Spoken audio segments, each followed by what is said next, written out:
joining us. This is an old file. It's 163281. People versus Tyler Loy. Tyler Lee Loy. Is that you, sir? Yes, it is. All right. In 2016, you were charged with domestic assault on your partner, Amanda Quinn. You gave her a fat lip, and we spent a lot of time on this matter. I did a judgment of sentence on January 23rd of 2017.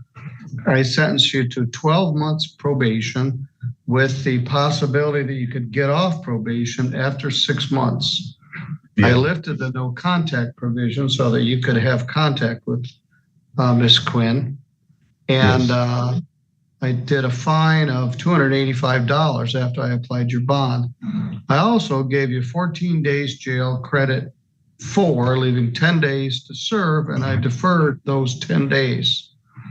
I also ordered that you not engage in any assault or threatening behavior, and you do our anger management class.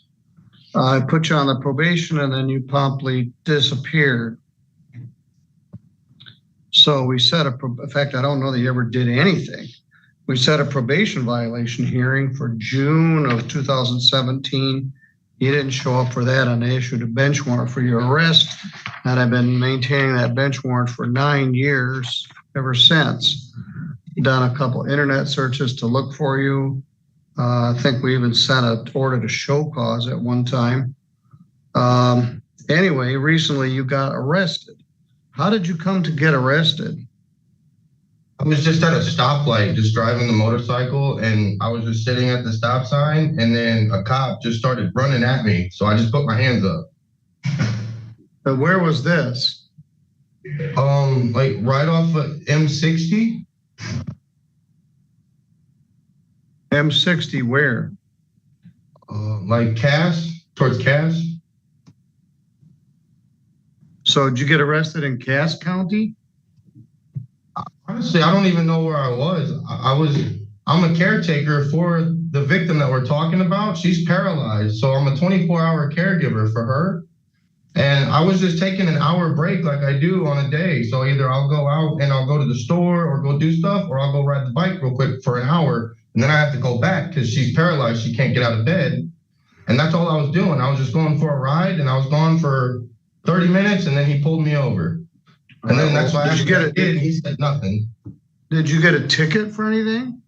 No, I didn't get pulled over for doing any violations. He said that he just seen me driving by and he ran my tags, and then my tags came up. And I told him I didn't even know nothing about this, because what happened was when you assigned me to probation, I came to the first 3 meetings and I paid the lady at the window, but every time I showed up, there was no probation officer there. So the lady would have me sit in the chair by her window, and I sat there for like 15 minutes, and I did that 3 different times. And so where I would go there and I would pay, and then they kept telling me that the probation officer had issues or something. They didn't tell me exactly, but he never showed up. So then on the 3rd one, I informed her at the window. I was like, I don't live in Michigan. I don't know anything about Michigan. I live in Indiana. When this happened, I still lived in Indiana. So I wrote her down my address, and I gave her everything I could, and I showed her my ID, and she said, if we have any more questions, we're going to send you mail to this address. Well, I waited and like a month or 2, and then I ended up calling to the courthouse, and they said there's no warrants or nothing on me. So I was like, okay. I just didn't know what, so I waited and waited and waited, and then about 3 years after that, I went and I bought a house. So that's where my new address has been the whole time, is the house that me and Amanda had purchased. What's your new address? My new address is 5. Just tell me the town. Oh, sorry. It's Elkhart, Indiana. All right. I looked up 58177 apartment 3, Elkhart, Indiana. Were you at Lowell Street at one time? Lowell Street. Oh, yeah, that was when I was 18. I was 18 and 19 when we bought that. That was before I think this happened.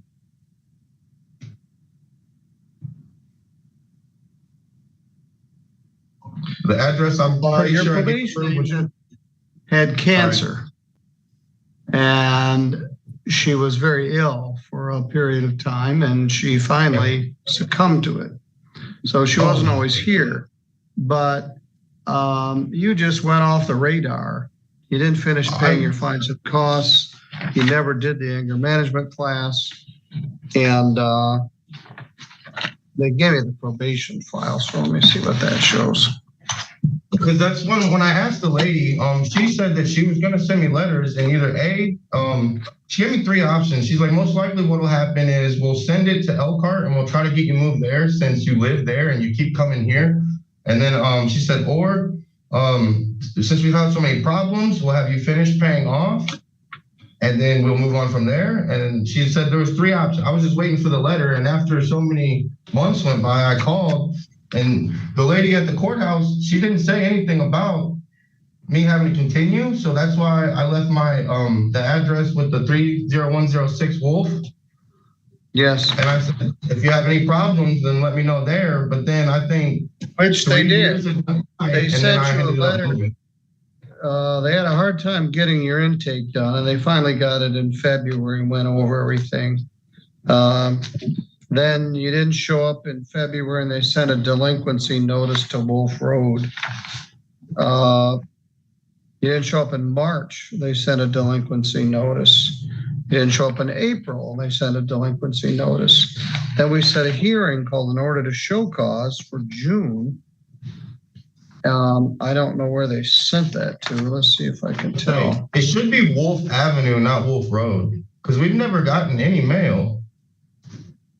I promise you, I'd have took care of it. I've done so much stuff. I've gotten everything straight. I've been working everything.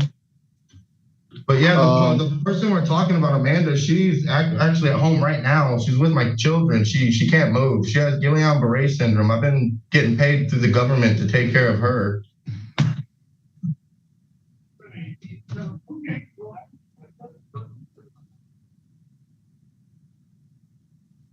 After we did the jail thing and I figured everything out, I thought I figured it out. I guess I didn't. We had ended up getting her in 2017 and signed up in Oakland. They figured out she had schizophrenia, all that other stuff. So we've been taking care of all that for all those years. And then around 2021 or 22 is when she got Guillain-Barré syndrome and she became paralyzed and she can't get out of bed anymore. So I've been taking care of her ever since then.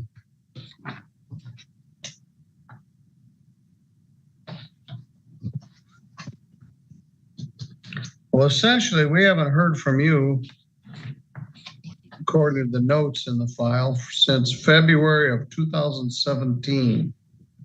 Yeah, I'm sorry. I thought we were all done after I talked to that lady. I didn't know. We never even got started. They did you did your intake. Also gave him information to get signed up for the anger management classes at the Day Reporting Center. He may wish to do the classes in Elkhart since he lives down there and they would be closer. He works at Lippert and gets out of work by 2:30, has to pick up his kids at 3:30. May have a hard time getting here by 4 o'clock. He would need to talk to Daniel, his probation officer, about this. That was in February of 2017. Then we never saw you again. Yes, sir. Like I said, I thought I was done. I didn't know. I'm very sorry. Well, you're trying to resurrect something that happened 10 years ago. You basically, you just went back to Indiana and we never saw you again. I ordered a 10-day jail sentence that was deferred. I could order up to 93 days. So let's talk about what happened. They set a probation violation arraignment, which you never showed up for. We sent it to 30106 Wolf Avenue, Elkhart, Indiana. Home phone 574-465-16674-9546. They tried calling you. They sent you some mail. We never heard from you again. So I've had this warrant out for 9 years. Yeah, I'm for so you sorry. doing nothing that you were supposed to do on this probation. But now, 10 years have passed since the incident, she needs your daily care, and me putting you in jail for 90 days would certainly be a definite hardship for your family. Yeah, and I didn't want to mess up when I got here, and I didn't want to call her because they said I couldn't call the victim, but I was freaking out because that's who I take care of every day. And the lady, I lifted the no contact provision way back when. Okay. I allowed you to have contact with her. I let you out of jail. I deferred 10 days of jail, offered to take this off your record if you completed the probation, offered to cut the probation period in half from a year to 6 months, and you paid me back by giving me the finger and never showing up again. You showed up for your intake. Did they have proof that I showed up? Did they have proof that I showed up those 3 times? No, there's no indication you were. But yeah, before then, you showed up between the first and second and third day. Yes. Because I know I showed up 3 different times in 3 different months to pay and to go to my meeting, but every time she wasn't there. I was just so confused. I've never been in trouble like this before. I never done anything. So when I thought like that they were doing all that in the court, and then her not showing up, and then you said everything, I didn't know. That's why I asked. I asked her if we could get it switched, and she said possibly since you've been coming, we'll just cut it, and then you'll have to pay the fee, or we'll switch it, and then you'll have to keep going. And I waited, and I'm sorry. I'm truly sorry. I waited and waited, and then we ended up buying a house after years later because like everything we thought was done. I really didn't mean to just dip out on you guys like that. I thought I was truly done. Well, 90 days from now, minus 4, would be 30, 60, sometime in early December. No. Mid-December, before Christmas. Anyway, let's go back to square one. The allegation is that you violated your probation by failing to report. Probation violation hearing was set for June. I'm sorry. Which you never showed up at. And we haven't found you in 9 years, and you got accidentally arrested. Failed to report, failed to contact, failed to have any intake appointments since February 1st of 2017. So anything you did before that was before we actually did the intake. So you never finished paying your fines, you never did the anger management class, and you been AWOL for 9 years. All right, I'm going to show you plead not guilty. Because when we initially got it done, she came in and I thought she was Stop. Sorry. You totally dropped the ball on this, and anything that you say now is just a pale excuse for the fact that you blew off your probation 10 years ago. I'm trying to give some consideration because your girlfriend, did you ever get married? Yeah, I mean, no, we didn't get married because she ended up getting paralyzed, and we're literally just getting our lives built back to where everything's normal. Like we're not struggling with bills anymore. We're not, you know what I mean? Everything's not like horrible. We're actually on top. I got my license. I've got my motorcycle license now. I've got my CPR license. Like I've done so much stuff. I 100% truly didn't mean to do this to you guys. And like I called Stop whining about it. You did mean to do it. You just blew it off. Now you've changed your life in the last 10 years, but you got frustrated because you had to wait 15 minutes before your probation officer could see you because she was dealing with cancer. And then you never showed up again after February 1st of 2017, despite numerous letters that we sent to your house. We scheduled it for a hearing, and they sent it to 30106 Wolf Avenue, Elkhart, Indiana, 46516, which is the address that you gave us. You didn't show up for the probation violation hearing, so a bench warrant issued for your arrest. I'm going to show that you're going to plead not guilty to the probation violation. I'm going to appoint an attorney. The original attorney was John Bush, who is still practicing. I'm still here. Daniel Frazine is still here. Gina Wagner is not.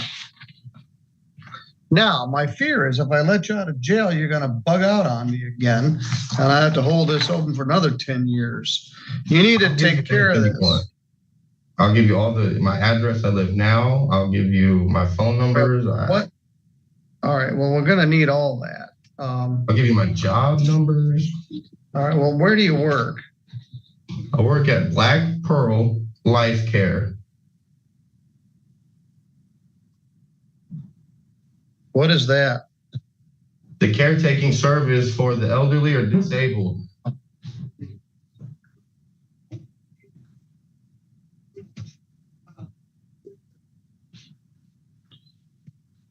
All right. My original thought is just going to leave you in jail until such time as we could schedule a hearing. Because I promise you I'll come back. I just didn't know. You did know, so stop saying that. You're going to talk me into giving you 90 days in jail. What I got in mind is trying to work out weekends or something so there could be care for your girlfriend, who you went with for 10 years but never got married. Yeah, because I haven't been away from her since she got sick. Not one day, not 24 hours, not 5 hours. Okay. I'm sorry. I've been worried all night. All right. I don't know what that date for the PV is yet. I'm going to set, originally, like I said, I was going to let you set. I'm going to set a PR bond.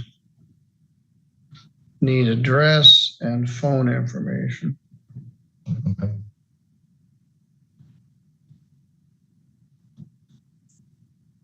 I told you I was going to give you 10 days jail if you didn't do what I asked you to do, and you did none of it. Potentially, you could get the balance of 93 days, which is 89 days.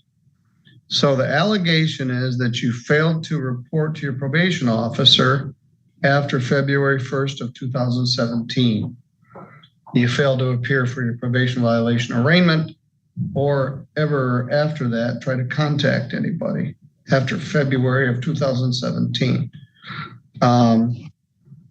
Then I had this warrant. I made a couple efforts over the years, 2017, and some notes, 2024. I found an old address.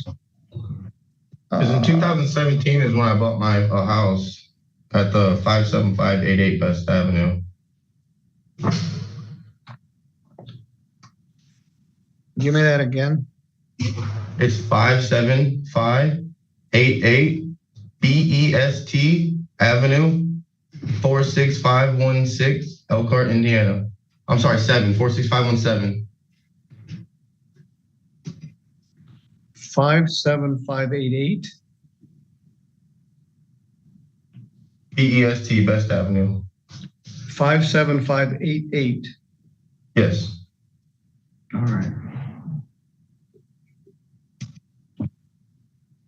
You got to get out of jail, and you're going to appear for your next court hearing, or I'll set bond at like $9 million and send somebody down to get. You're going to bring closure to this. I'll be there. You're more mature, and it wasn't a not inconsequential assault. There were pictures of it. She had a big fat lip. We spent a lot of time talking to her. She gave a lot of victim input. She was in your corner. I lifted the no contact provision, but basically I sentenced you on January 23rd. You came a couple times between January 23rd and February 1st, and then we never saw you again.